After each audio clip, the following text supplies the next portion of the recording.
dye my roots. And I figured while I'm doing that, why not have a little chit chat about something. Apologies in advance if you hear like a crinkling sound at any point throughout this. I did in fact cover my entire counter with saran wrap so that I don't make a mess, because I've never done my roots myself before and I'm not really sure how I'm supposed to, but we'll figure it out together. Like, I kind of actually don't even know where I'm supposed to start. This isn't good. I guess I'll start and then I'll flip. I feel like that's what I see people do. Like, they start here and then they flip and go. Okay, we'll figure it out. We'll figure it out. Also, no, I'm not using a brush. I'm using my hands. Keep it to yourself. So the thing that I wanted to talk about today is about movies. I'm a film major, and this is a topic that I sort of thought about in one of my classes a while ago, and I thought it might make for an interesting video. So the male gaze is kind of become somewhat of a buzzword that gets thrown around a lot online.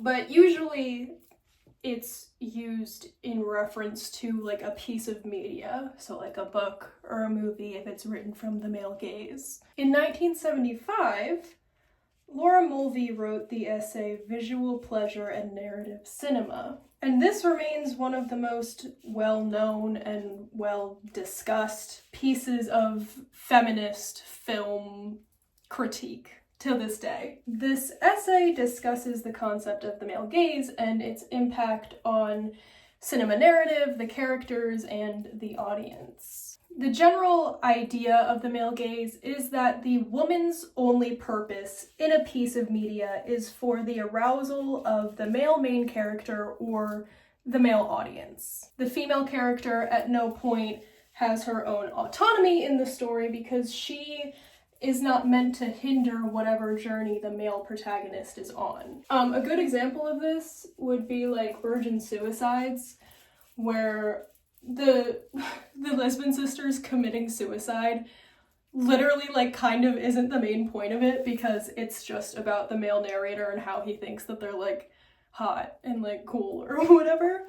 Another good example would be 500 Days of Summer, right, where it's literally told from the perspective of this guy who just doesn't make an effort to understand the woman that he's trying to pursue, and that has an effect on the way the audience views the woman. Mulvey outlines two main points that contribute to this male gaze in her essay. One of those is scopophilia, the pleasure that one gets solely from looking, and identification, which is the audience member's ability to identify with the male main character. With these two aspects combined, it makes it incredibly easy for the female character to be fetishized within the film. Since the point of the cinema is to make an audience member feel as though they are looking in at a private world between strangers, this gives way for the scopophilic or voyeuristic fantasies of a male viewing a woman without her permission. And then identification is used to build upon this concept. So the audience is not only allowed to view the woman in a voyeuristic sense, but the male audience is allowed to identify with the male main character who is interacting with said woman. So if the male main character engages in erotic behavior with the woman, then so is the male audience member in a sense. Many of the issues that people have with Mulvey's claims is that they completely lack intersectionality and nuance, like at all. Even though it's not explicitly stated in her essay, it's very obvious that she's discussing films that are white-centric. You know, it's a white male main character interacting with a white female woman for a white audience. And this is supported by the fact that all of the films that she uses to support her theory are all white movies. Like, they're all classic Hollywood white movies, like the original Bonds or like Hitchcock films. And it's actually funny because the Hitchcock movie that she talks a lot about is Rear Window. And it's like, Well, yeah, girl, obviously, like, your theory about voyeurism in movies is going to be supported by a film where the plot is literally a guy being a voyeur. Like, the whole plot is that he's watching people without their knowledge. Like, obviously that film is gonna support your claim. Anyway, this isn't supposed to be a Laura Mulvey critique video. But anyway, her claims completely alienate the potential of having Black or POC characters or any POC audience members who are consuming film. So the crux of her theory is like a little bit lackluster, as it's totally reliant on the idea that movies only have white people in them and they're only made for white men. And I'm not saying that women aren't fetishized in films. That is 100% true in classic Hollywood and in modern Hollywood. And I'm also not saying that Hollywood doesn't favor white storylines, because that is also 100% true. But what I am going to posit to you today is that the male gaze theory can actually be used to explain white savior films. And I'm going to attempt to draw the connection between those two things. Since Hollywood's inception, it has consistently been creating films with predominantly white casts to be consumed by predominantly white audiences. But, you know, as it progressed and more diverse films began being created for more diverse audiences, a new genre of progressive films emerged, which was white savior movies. White savior movies give way for a fetishism of race the same way that the male gaze allows for a woman to be fetishized, thus only furthering the cinema as being perpetuated by white privilege to be consumed by white spectators. And before we get into the rest of what I'm going to say, it's very obvious that I am white. I don't want this to come across as me thinking that I'm like better than other people because I understand that white savior stories are bad. That's not the point of this video. Okay, the point of this video is just me drawing a connection between two different genres of movies and showing how well they actually mirror each other. When I first read Mulvey's article, it just sort of came to me that it sounded like she was describing the same way that white savior movies work. So the point of this video is just to show how a piece of writing that has nothing to do with race and actually was criticized for not having anything to do with race can be used to explain a harmful genre that has to do with race because of the underlying fetishization of racial dynamics, and to just draw a connection between the male gaze and white savior stories because I don't know, I think it's a cool concept. Okay, once we observe actually the function of a white savior film, it becomes very obvious how we can apply Mulvey's claim of the male gaze to it. In the article White Innocence and Black Subversins, Murphy and Harris outline why the white savior trope is so damaging. They say, quote, "These films involve a white lead character, the hero, who engages in paternal or maternal behaviors to save a seemingly subordinate Black person. The white hero is portrayed as generous, whereas the people of color are grateful for the white person's generosity." The concept of a hero stepping in to save someone who is unable to save themselves is actually very reminiscent of the damsel in distress trope that's often used in films that have to do with the male gaze. The purpose of these stories is to recount a white person or person's unlearning of their racism, which leads to them eventually helping or befriending the Black character. This further perpetrates the idea that one act of kindness toward a person of color from a white person completely overrides the existence of like systemic racism or microaggressions. Like in Green Book, for example, if Tony Lip can just drive Shirley around for a few days, then he can't be racist, right? Ultimately, it allows for these black characters to still be viewed from a white lens. The black characters don't exist within the story with their own autonomy. Their sole purpose is to teach a white person how to not be racist. To quote Murphy and Harris again, the white savior format foregrounds an agent-act ratio, wherein the agent, the white savior, is defined by the act for which she or he receives credit, helping people of color.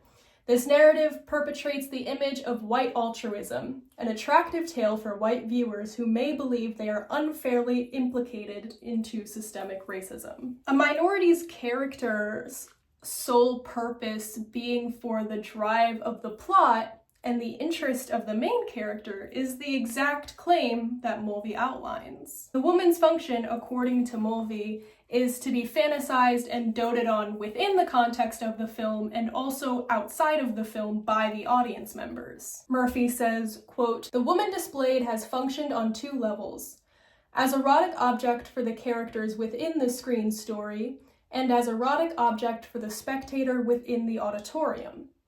A woman performs within the narrative. The gaze of the spectator and that of the male characters in the film are neatly combined." Thus, in context with white savior films, the same conclusion can be drawn. The black character exists solely for the progression of the white character's mentality, and to show the white character as a good Samaritan who steps in to help the needy. The white spectators then viewing the film can project themselves onto the white main character, existing in a heroic fantasy that if a black person were in need, that they too would help and step in. To quote Mulvey again, "Her eroticism is subjected to the male star alone. By means of identification with him, through participation in his power, the spectator can indirectly possess her too." If we just replaced her and him with black and white, you basically get the plot of a white savior movie. And Mulvey talks a lot about a woman's eroticism in this essay. And I think when applying this idea to white savior stories, we can infer that the eroticism in a white savior story is black suffering. You know, instead of a woman wearing like a, I don't know, sexy dress or something, that the male audience members are like, ooh, she's hot. Instead, it's a story that sort of falls in line with the stereotypes that a lot of white people already have about black people. The idea that they're all in need of help all of the time and they all need the help of a white person because they're all suffering so much. You know, like the suffering aspect of these stereotypes is the eroticism in a sense. In 2019, the Oscars faced a lot of controversy when Green Book won over BlacKkKlansman. If you don't know somehow what these movies are, they're both stories about black men in the 60s where one of them fulfills the white savior trope and the other one subverts it, respectively. Shirley's character in Green Book assumes the role of the woman that Mulvey outlines. The woman is not in control of her own narrative or her own autonomy at any point throughout the film. She is, quote, "tied to her place as bearer of meaning and not maker of meaning." Regarding Green Book, this is seen quite literally on screen, as Shirley is sitting in the back seat of a car with a white man driving. And, you know, even though it's supposedly the story of a famous black man in the 1960s facing adversity, he's literally given a back seat to his own narrative. Rather than the racism that Shirley faces and how he overcomes adversity being the plot of the film, it's about Lip's slow understanding of this black man as a human that takes the driving force of the plot. To quote Mulvey again, "The woman's visual presence tends to work against the development of a storyline.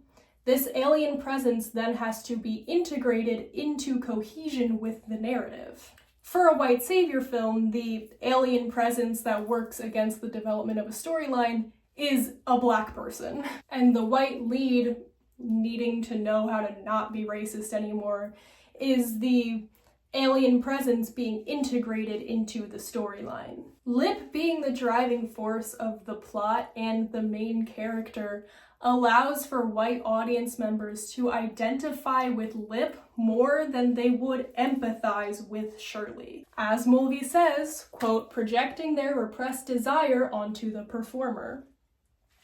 Lip maintains complete control over Shirley throughout the entirety of the film. He is his navigator and mode of transport and his protector, in a sense. Shirley would not be able to do his job of performing music if it weren't for Lip being his chauffeur. Once again, solidifying Lip as the man, maker of meaning, and Shirley as the woman, bearer of meaning.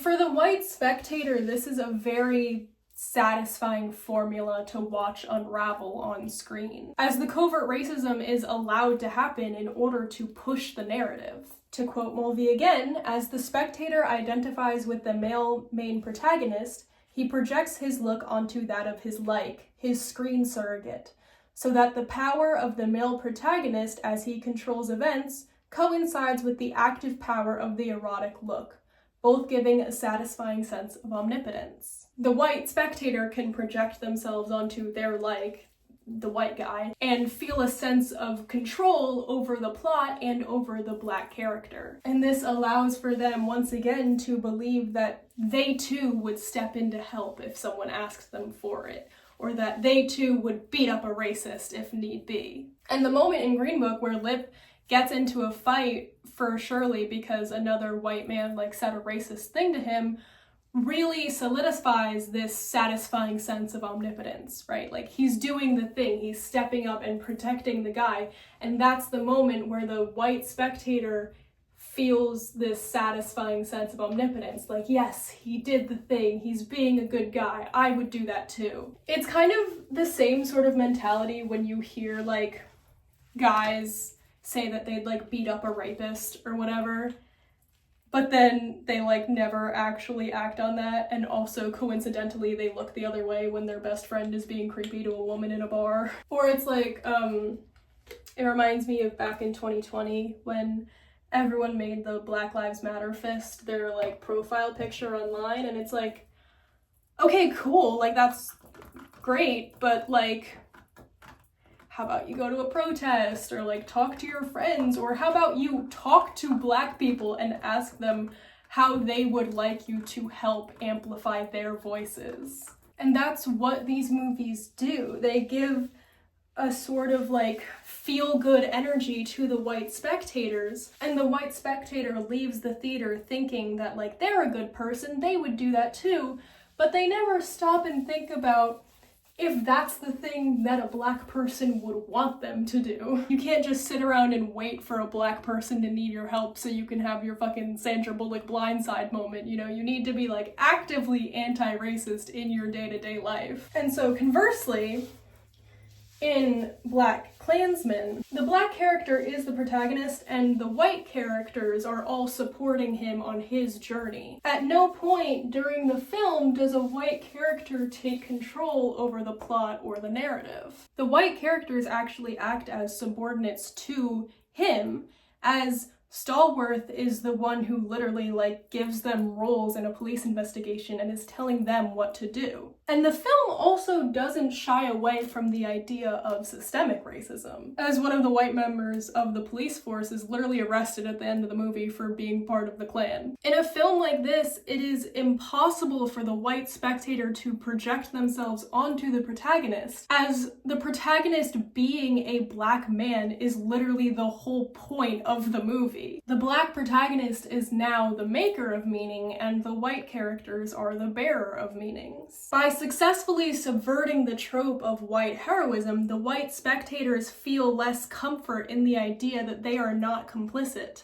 In this film, it is their who are the ones creating issues rather than solving them. Even though Mulvey's claim lacked intersectionality, the concepts she outlined can still be applied to different dominant, submissive tropes. Green Book, along with other white savior films, can be analyzed through the idea of the male gaze, which is just voyeurism and identification. And as shown by the Academy in 2019, it is typical that stories where the white characters are applauded for their acts of kindness toward Black characters will be infinitely more awarded because of their gentler and incorrect approach to racism. Films that destabilize this trope will be seen through a more defensive lens from the white audience. And that's basically all I have to say.